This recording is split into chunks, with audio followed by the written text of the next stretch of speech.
Ayan si Clifford bumili ng coffee.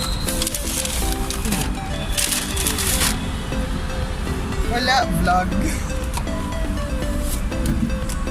Punta kami sa site niya.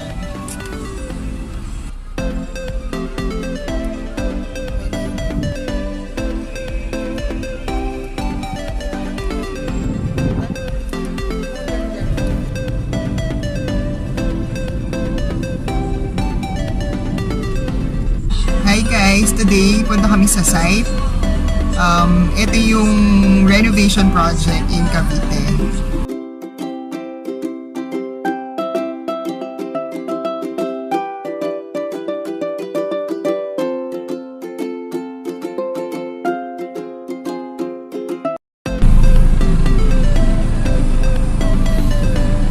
Anong masasabi mo? Hello mga kapot-pot! Nakakainis naman ito. Finally, we're at the site na. What I'm showing you is the facade. We're 90% finished na. So we're doing the punch list and refinement already. Medyo madumi lang sa labas because hindi pa napo-pull out yung mga debris.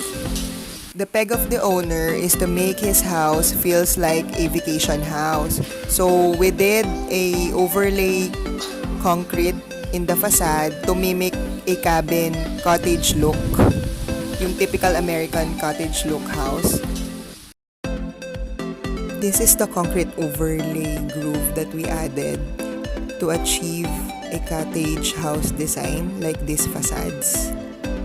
And I guess we were able to make this house stand out from the rest naman than with its original condition na ganito, na typical row house lang siya. Tara, pasok tayo sa loob.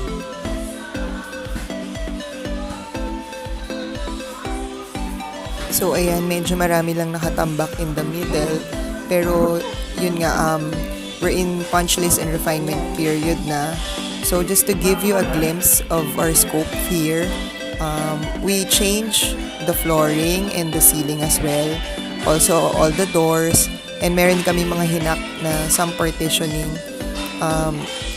Yung ceiling, if you could see from its original design, mababa siya. Pero we tear down the old ceiling, then we follow the slope of the roof, and then we also put a skylight para may daylight na pumasok inside the house kasi medyo madilim.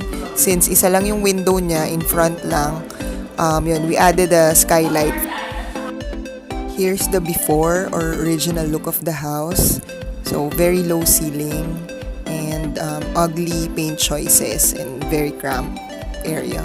Here's the after renovation look that we did. Please watch the next episode of this house renovation series. We will show you the final finish of this house and we will include the interior styling as well. Thank you for watching. Please hit the subscribe, share, and the bell button. Thank you.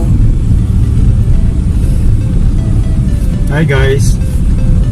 Ito ang aming third vlog and i-introduce namin yung mga sarili namin. Ako nga pala si Clifford and yung wife ko, kilala nyo na siya, si